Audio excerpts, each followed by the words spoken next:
nós aprofundamos as nossas pesquisas. Estudamos mais 40 municípios do Brasil, não só do estado de Minas Gerais, do Brasil.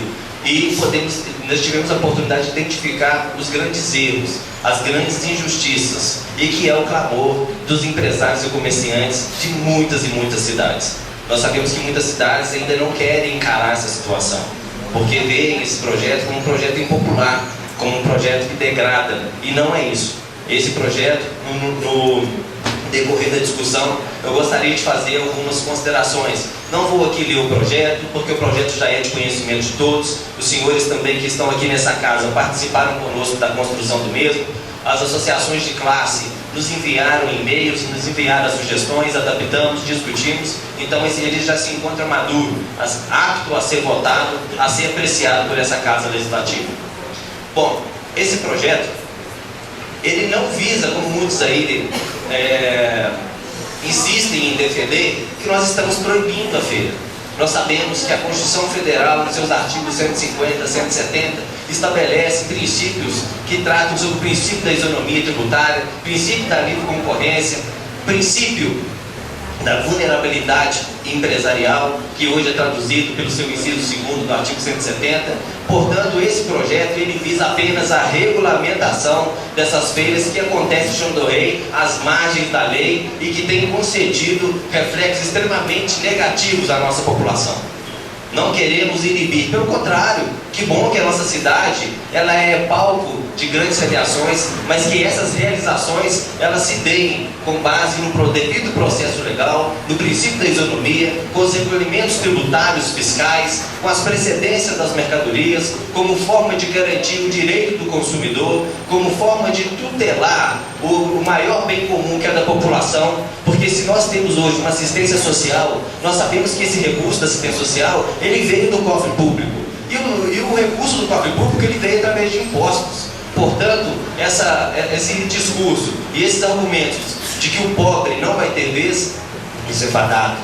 Eu quero aqui nesse momento jogar por terra, porque nós vamos ver que esse projeto já foi matéria de debate em grandes tribunais do Brasil, e eu fiz questão de trazer aqui também, com base numa pesquisa realizada do Tribunal de Justiça de Minas Gerais, do órgão especial da 8ª Câmara Civil, que decidiu um incidente de inconstitucionalidade que tratava sobre um mandato de segurança impetrado da feira contra a fazenda pública, que no caso o município, que delegou a emissão do alvará. Portanto, eu gostaria de fazer aqui, exteriorizar o conteúdo de alguns trechos desse incidente de inconstitucionalidade, para que as pessoas conheçam muito bem. Incidente de inconstitucionalidade foi arguído pelos promotores da feira, dizendo que as leis que foram votadas são inconstitucionais. E aqui nós vamos ter a oportunidade de abordar o seu conteúdo, dando respaldo legal para as que sejam cumpridas. Porque nós não estamos falando de protecionismo mercantil, ou seja, protecionismo do comércio ou da indústria. Nós estamos falando aqui da tutela do direito, dos bons costumes e da moralidade pública, de respeito àqueles que escolheram a nossa cidade para fazer empreendimento, de respeito àqueles que recolhem os seus impostos, daqueles que batalham para manter seus servidores. E eu acho que nem faz parte, não tenho certeza que nem faz parte da discussão dessa tarde. Nós sabemos que hoje existe uma carga tributária excessiva, não faz parte, mas ela não é opção, ela é obrigação, e que essa obrigação então seja estabelecida para todos aqueles que queiram participar. Aqueles que não querem cumprir a lei, que também não se estabeleçam em nossa cidade. Nossa cidade não é cidade sem lei, pelo contrário, a nossa cidade é referência. Nossa cidade é referência na nossa região, na micro-região da Zona das Vertentes, e como muito bem disse o senhor João Afonso, presidente da CI, é um espelho. E esse espelho tem que ser refletido de uma forma extremamente positiva. Portanto, quero aqui exteriorizar, grafar alguns trechos do incidente de inconstitucionalidade que foi arguído no Tribunal de Justiça. Ora do exposto, pode-se concluir que, sob o ponto de vista material, a adequação do conteúdo da norma aos princípios das regras constitucionais da Lei 10.506 do município esse município é de Vasconcelos, não está maculada pela inconstitucionalidade, por não ferir os princípios constitucionais da livre iniciativa e da livre concorrência. Logo, deve-se compreender que os princípios que retratam a ordem econômica têm por fim assegurar a todos a existência digna, conforme os ditames da justiça social, observando assim os institutos retratados no artigo 170 da Constituição da República de 1988, notadamente quanto à autorização de órgãos públicos. O exercício da atividade econômica é passível de limitação pelo poder público, na exata medida e proporção que se torna necessária para preservar o bem da coletividade. Em certo sentido, pode-se admitir que o direito econômico constitui pressuposto da existência dos direitos sociais, pois, sem uma política econômica orientada para a intervenção e participação estatal da economia, não se comporão as premissas necessárias ao surgimento de um regime democrático de conteúdo tutelar dos fracos e mais numerosos. Por sua vez, tem-se que o artigo 165, parágrafo 1º da Constituição do Estado de Minas Gerais, de 1989, determina que o município, dotado de autonomia política, administrativa e financeira, organize-se e rege-se por sua lei orgânica e demais leis que adotar, observados os princípios da Constituição da República e os das Constituições do Estado de Minas Gerais. Considerando pertinente para o caso apontar também que, entre os princípios da ordem econômica, se encontra o da defesa do consumidor e a função social da propriedade, pois considero que esse princípio confere amparo a alguns dos dispositivos a que se refere o presente incidente, no caso, o incidente de inconstitucionalidade. Tendo em vista essas ponderações, não vislumbro incompatibilidade entre os preceitos constitucionais, os dispositivos da lei municipal que condiciona a realização das feiras itinerantes, a concessão de licença por prazo determinado pelo poder público municipal, nem a exigência de que empresas de promoção de eventos legalmente constituídas assumam a responsabilidade pelo evento, bem como de apresentação das notas fiscais dos produtos comercializados e a exposição individual de alvará de funcionamento. Em todas essas exigências, identifico a necessidade de cuidar que o exercício da livre iniciativa se realize conforme uma organização e controle que viabilize a fiscalização, tanto sobre o aspecto do recolhimento de tributos, quanto de segurança no local e atendimento aos direitos dos consumidores. As feiras itinerantes apresentam peculiaridades de repercussão jurídica quanto ao fato de não terem local fixo, o que impõe especial rigor quanto à identificação dos comerciantes para eventual responsabilização civil, administrativa e tributária. Tudo isso se insere no regular exercício do poder de polícia. Quanto à exigência de que não coincidam com eventos pré-definidos em calendários turísticos, cultural, artesanal ou promocional do município, bem como nos eventos realizados por entidades de classe, embora se trate de requisito que possa acabar por favorecer o comércio local, considero constituir uma medida razoável de organização.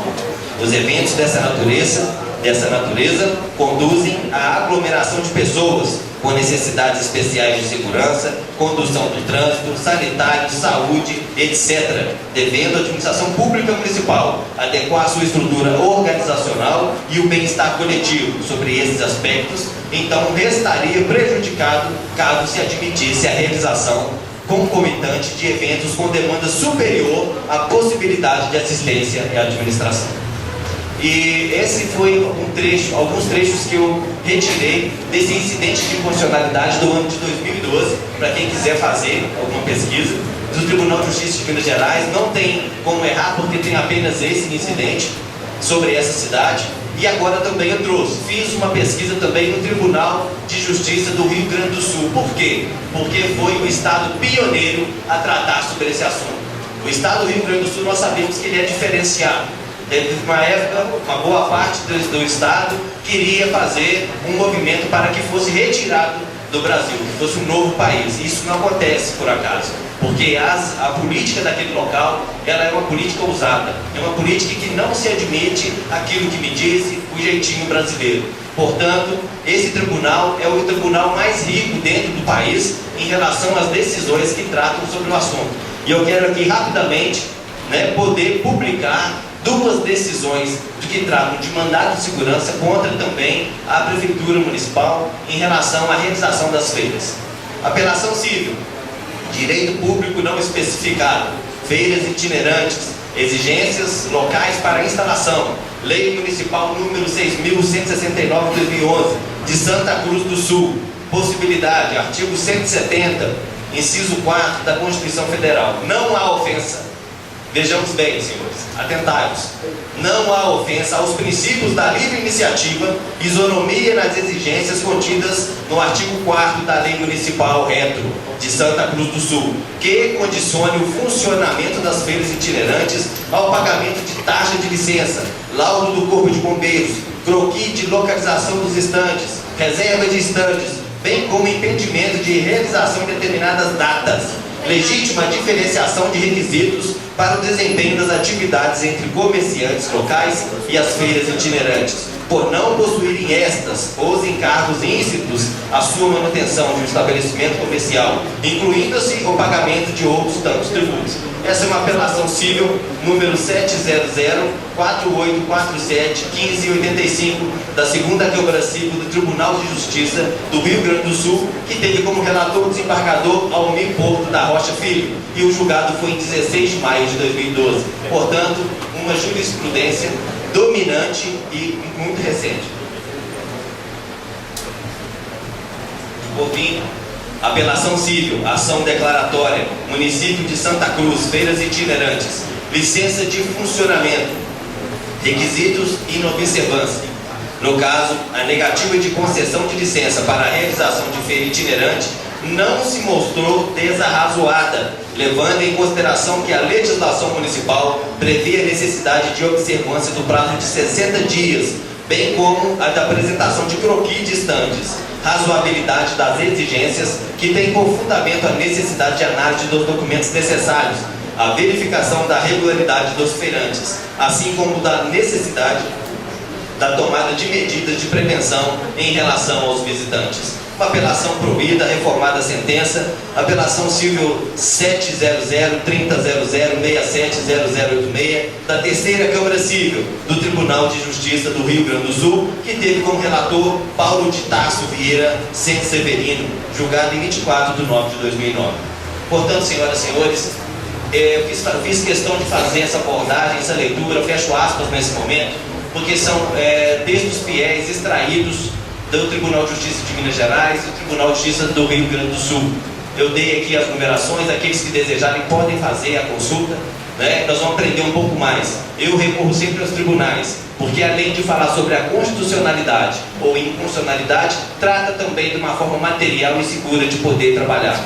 Nós estamos livres, se aprovado esse projeto de lei se transformado em lei das liminares? Não estamos livres. Nós vivemos num Estado democrático de direito em que todas as situações devem ser apalpadas e apreciadas. Todavia, devemos aqui ressaltar que nós não temos nenhuma lei no município que possa fundamentar uma defesa em plenário, uma defesa processual. Hoje nós temos sim, e vejam que essa lei não é leonina, ela não fecha as portas. Fecha, em certo sentido, sim, aquelas pessoas que desejam caminhar à margem da lei, aquelas pessoas que querem oferir um lucro com base em produtos que nós não conhecemos a sua origem, nós não conhecemos a sua procedência, aquelas pessoas que desejam continuar como estão, sim, essas pessoas serão impedidas de realizar qualquer tipo de comércio, por questão moral, não é por questão desses vereadores, não é por questão dessa casa, por questão moral. Fico feliz por ser o autor desse projeto, e fico triste ao mesmo tempo, senhor Egídio, que é representante do Síndico Comércio, né, aqui nesse momento, ao senhor João Afonso, que é o representante da CI, fico triste por um momento, por pensar que há necessidade, a obrigação de estabelecer um projeto de lei para se cumprir aquilo que é moral, aquilo que é real, aquilo que não deveria acontecer. Mas enfim, se essa é a necessidade, está aqui nessa casa hoje sendo apresentado para que possa ser apreciado de uma forma tranquila, transparente, para que os senhores possam participar. Esse projeto eu vejo vários pontos positivos e sinceramente não é porque eu sou autor do projeto, Logo agora nós vamos entrar num debate, nós podemos então ouvir o outro lado, ouvir se tem algum vereador que se abstém, ou então que realmente apresenta alguma emenda, ou então de repente que tem alguma crítica, não tem problema, esse é o Estado Democrático de Direito. Mas os pontos positivos, eu fiz uma relação rápida aqui agora, olha só, fomentar o desenvolvimento social com geração de renda e emprego. Esse projeto, ele tende a poder fortalecer a nossa economia, participar de um novo tempo em São João del Rei, garantindo às suas famílias uma forma de conseguir o seu sustento de uma forma digna, conceder aos seus filhos uma forma digna de vida, desencadear uma série de ações que podem surgir em êxito para a própria comunidade, através dos recolhimentos tributários, através também de um instrumento. Ele vai se transformar num instrumento poderoso que vai impedir o descaminho, a sonegação e o contrabando. Temos que acabar, aniquilar com a informalidade em nossa cidade. Essa informalidade, ela nos leva a concluir, lamentavelmente, que estamos gerenciando um agenciamento de pobreza do nosso município. Não há, e eu falo isso com bastante propriedade e intrepidez, não há no país uma cidade que estabeleceu a sua economia próspera com base em feiras itinerantes. A feira itinerante, fiz também uma pesquisa para saber como surgiu a feira. As feiras, elas surgiram no propósito de publicizar os trabalhos de artesãos, de artistas. E hoje nós temos feiras, que dominante pelo segmento de vestuário, nós temos calçado, já chegaram os produtos de cosméticos, nós temos os eletrônicos, enfim, onde nós vamos parar? Qual é a garantia que o consumidor tem? Qual é a emissão da nota fiscal para abrir a precedência de indenização? Qual é o feirante que estabelece hoje a sua feira em São João del Rei, que tem condição de ser responsabilizado amanhã por um evento, por um dano? Nenhum. Vejo que essa casa tem que se posicionar no sentido maciço de inibir que políticas como essa, de agenciamento de pobreza, não encontrem mais espaço no nosso tempo. Nós hoje pertencemos a uma cidade modelo, uma cidade turística, uma cidade cultural. São João del Rei é terra de lutas e de conquistas. Nós sabemos disso, palco de histórias, de contos e de lendas. Nós sabemos que somos o berço da liberdade, o berço de personalidades ilustres. Uma cidade com extrema riqueza cultural que abriga valores singulares nas páginas citadas da história do nosso país. Uma cidade que acolhe, que detém um povo hospitaleiro, uma cidade da alegria, um recanto onde a música encanta, a Maria Fumaça, a vida, onde a Maria Fumaça nos dá o aviso de que o tempo é o passado que não se apaga entre os trilhos, mas que o futuro será de glória. Para isso, o nosso posicionamento deverá ser diferente. E acolha essa oportunidade de estar aqui hoje, vivendo um grande marco de cidadania, com essa casa cheia. Eu nunca vi tão cheia. Para citar aqui uma frase bastante defendida e discutida pelo nosso ícone, talvez o nosso maior ícone político da nossa região e, quiçá, do Brasil, Tancredo Neves, que falava que a cidadania não é atitude passiva, mas ação permanente que gira em torno de uma sociedade justa. Temos que torcer para isso, temos que ser ousados. E agora acolho também o pensamento do filósofo Sócrates, que fala sobre a coragem. Fui muito feliz com a definição, que a coragem é a principal das qualidades humanas, porque através dela vêm muitas outras. E creio que através desse projeto muitos outros virão também. E para aquelas pessoas, lamentavelmente, quero deixar uma resposta para aquelas pessoas que não são empresárias, que não dependem da feira como consumidor, mas que de repente têm uma intenção de realizar a feira por benefícios pessoais, benefícios particulares, aquelas que nos procuraram e dizendo que a feira traz enriquecimento para a cidade, que traz enriquecimento para alguns e que podem se manter alguns clubes. Para eles eu deixo um pensamento do filósofo Platão, que fala: muito fácil perdoar uma criança que tem medo de escuro, mas a realidade que entristece o homem é saber que o próprio homem começa a ter medo da luz. E esse é um dia de luz, é um dia que nos dá condições de rever os nossos erros, de poder trazer para essa casa debates inteligentes, sadios, com a participação popular, acabando com o princípio da transparência. E agora, depois que eu fiz essas citações de filósofos, do nosso estimado, do nosso ícone político, do Tancredo Neves, né, durante o meu trabalho hoje, durante a minha reflexão sobre o projeto, eu tive a humildade de poder escrever sobre, de uma forma muito simplória, de uma forma muito tranquila e de uma forma diferente, mas dar o recado da justiça desse projeto. É que aquelas pessoas que desejam as benesses da luz do sol, o frescor de uma sombra,